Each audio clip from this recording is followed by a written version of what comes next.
طيب لما يجهز الصوت ناخذ سؤال. يقول إذا كانت الشيعة تزعم أن الذين حضروا غدير خم آلاف الصحابة قد سمعوا جميعا الوصية بالخلافة لعلي بن أبي طالب، فلماذا لم يأتي واحد من آلاف الصحابة ويغضب لعلي بن أبي طالب، ولا حتى عمار بن ياسر ولا المقداد بن عمرو ولا سلمان الفارسي، فيقول يا أبا بكر لماذا تغصب الخلافة من علي وأنت تعرف ماذا قال رسول الله صلى الله عليه وآله في غدير خم؟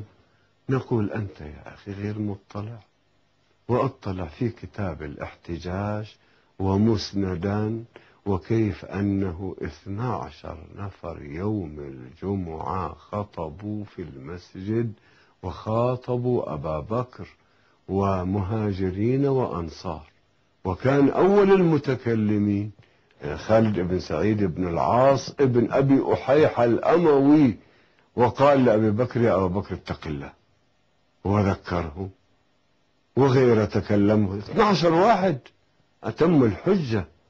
فإذا في معترضين الذين يعدونهم امتنعوا عن البيعة 70 من المهاجرين والأنصار، الذين كانوا معتصمين في بيت علي عدة. إذا ليش هاجموا البيت؟ ليش هاجموا البيت؟ ليجبروهم على البيعة. إذا كان في تسجيل موقف واضح من أمير المؤمنين عليه السلام، من الزهراء سلام الله عليها، من العباس، من الكل، من 70 من المهاجرين والأنصار.